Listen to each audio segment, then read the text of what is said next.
see the picture of this bar online, you will think this is Cambodia. Oh yeah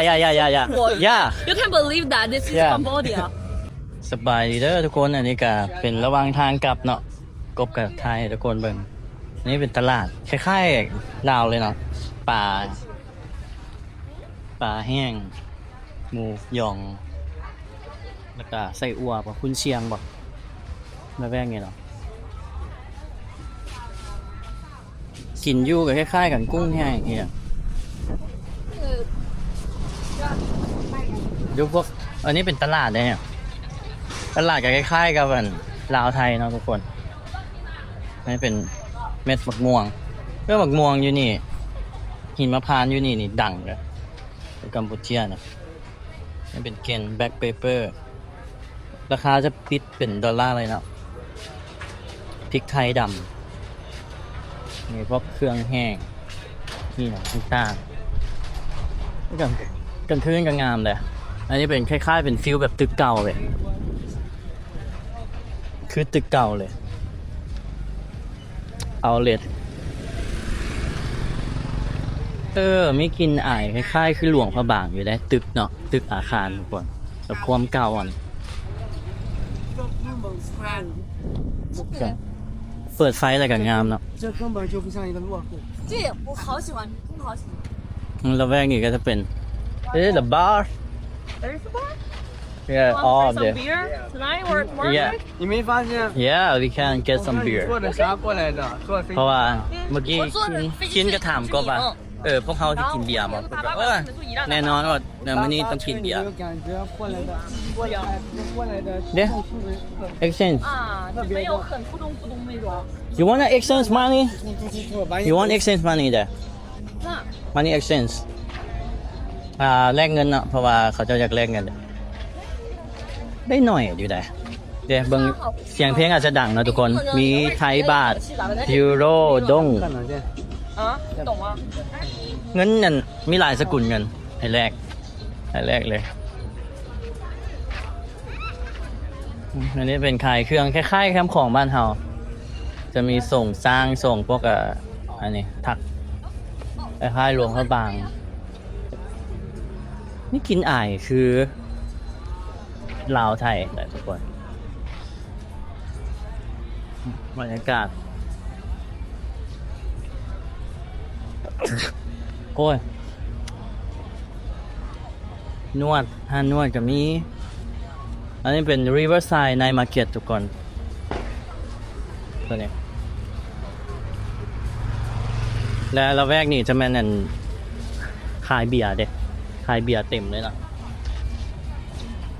ยูหันเขาจะเปิดเพลงดังก็เลยบ่ไปมาห่างไกลจากเพลงก่อนทุกคน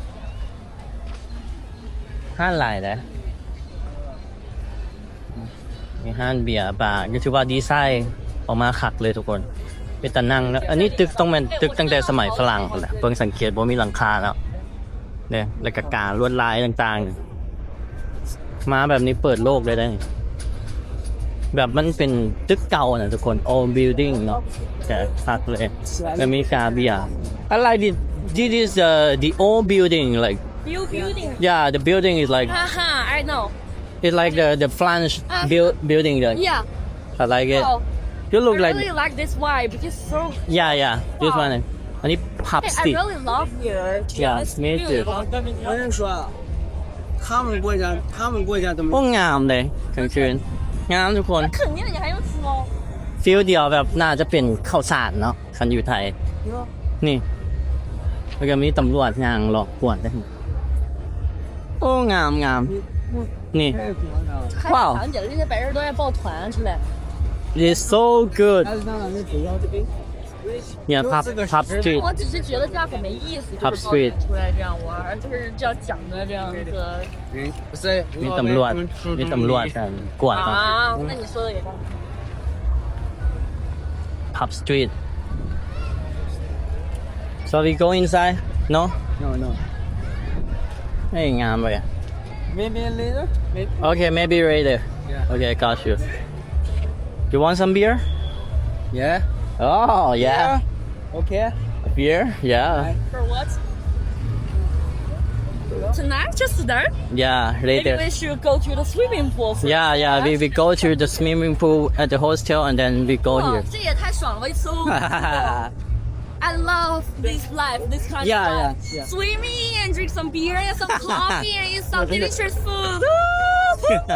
This is so good เพราะว่านางว่าโอ้ข่อยมักกับชีวิตแบบนี้แหละแบบบ่ต้องขึ้นอย่างไรลอยน้ำเที่ยวกินเบียร์สินะอ้าว where is he so you study you quit school Preschool? yeah What is preschool? you don't study anymore and just go traveling So, okay, Boy, oh, my parents,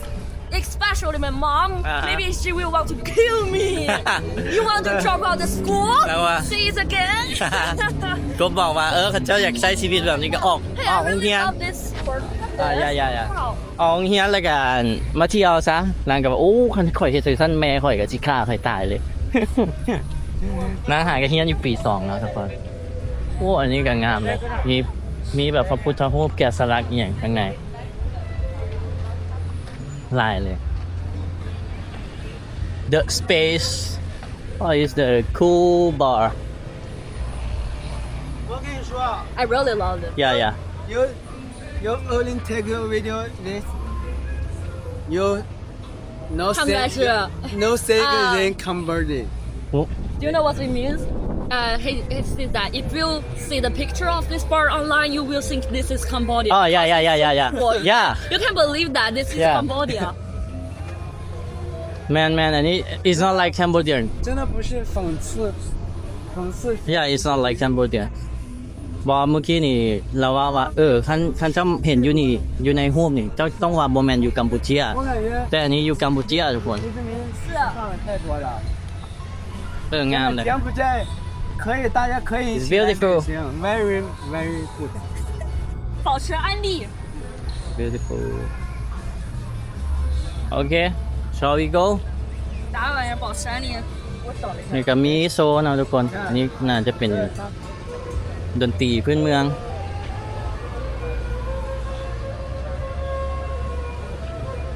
มีสีมีอันนั้นคล้ายๆลาวเลยเนาะ 给他多少？ ลาวไทยคล้ายๆกัน I love your country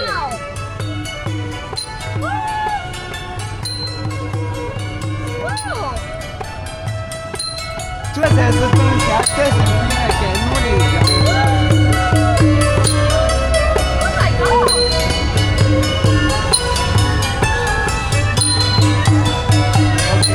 Thank you คล้ายๆลาวเลย it's cool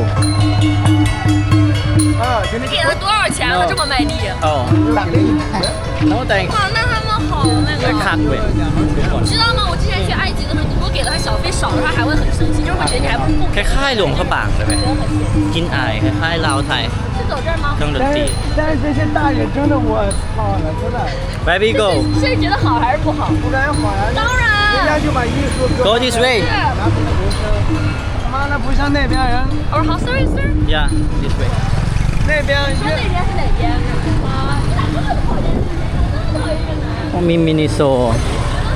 มีคาเฟ่โอ้เราแวกนี่เมื่อวานนี่กบปฏิยางมาทุกคนคือว่าคักเลยได้เนี่ยตึกตัวนี้งาม There's a beautiful building 为 there 啥现在给我买一杯果汁儿？为啥现在给我买杯果汁儿？ what 哎，等一下，我现在考虑一下。 no Say want a cup you I'm so sorry about that. what coffee Yeah, I'm so sorry about that because I don't have cash now, but I want to buy a cup Okay. of juice. okay But- it's okay which one I pay for you yeah it's 干啥 okay 呢？你干啥呢？ which one which one เพราะนางอยากกินนางบ่มีเงินสดเลย 那个牛油果是哪个呀？是啊我哪看中牛油果吗？牛油果才1.5刀才10块钱 hey dragon fruit here Hey, Oh, they have which like one a- is- Do you think the best? 龙 for 果 me Uh-huh. for me I like avocado yeah what about durian here durian here hey No, this one for one. oh did you try this before I never tried it.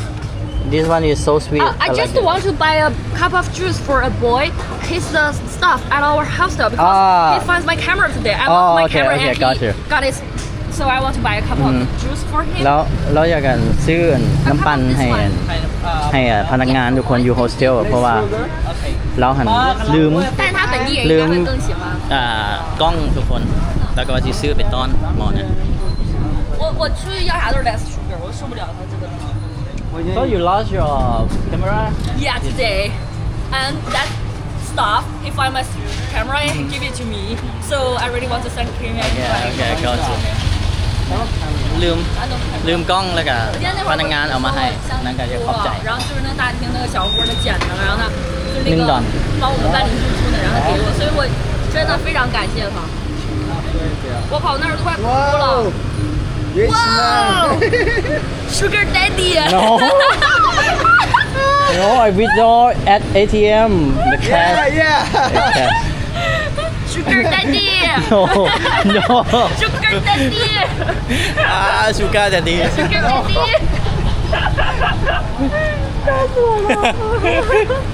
No. โอ้ว้าวเป็น Sugar Daddy บ่แม่นเนาะทุกคนเนาะเดี๋ยวอันนี้ 50,000 เด้อโอ้เขาจะว่ามีเงินหลาย Sugar Daddy พวกนี้ก็คนตีนเนาะคล้ายๆกันทุกคนเว้าแล้วก็หัวบ่เข้าใจกันก็หัวกบล้มกับหมอนี่เฮ้ยล้มอังกฤษได้ล้มอยู่แต่หมอบ่เข้าใจหมอก็แปลแล้วก็ใช้ภาษามืออีหยังเอากับม่วนหัวไปทุกคนตอนนี้ยางมาถามเซารถทุกคนเที่ยงกันอยู่2คนกันอีหยังเซารถคัน PCX เนาะ150แม่นอัน$10 $10ก็แม่น PG1 นี่แม่น$15ต่อวันทุกคนก็สกูปปี้ซูเมอร์เอ็ก how much for the Sumer X $8 $8เพิ่นหมอนี่เพิ่นอยากเซาคันนี้บัดนี้กบหันสิหารกันกับอันผู้หญิงเนาะที่ขี่นำกันแล้วเพิ่นว่าข่อยได้จ่ายคนเดียวนะมัน$15ก็เลยบ่อยากอันนั้นบ่อยากเซาอยากให้หารนำกันเนี่ยดมกันบ่ตกแตกทุกคน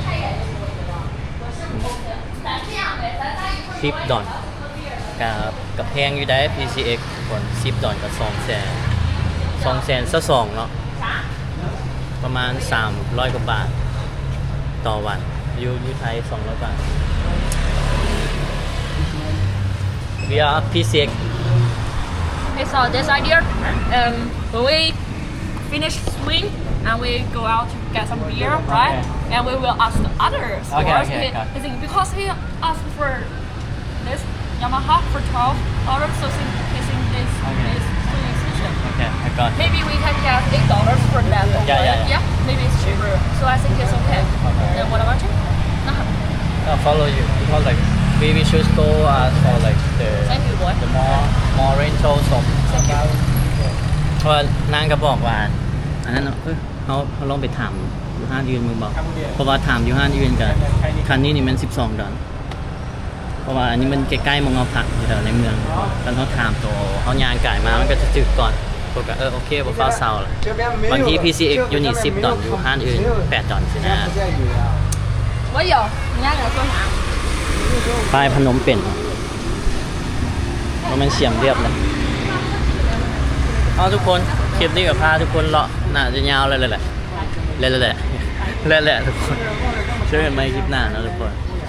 บ๊ายบาย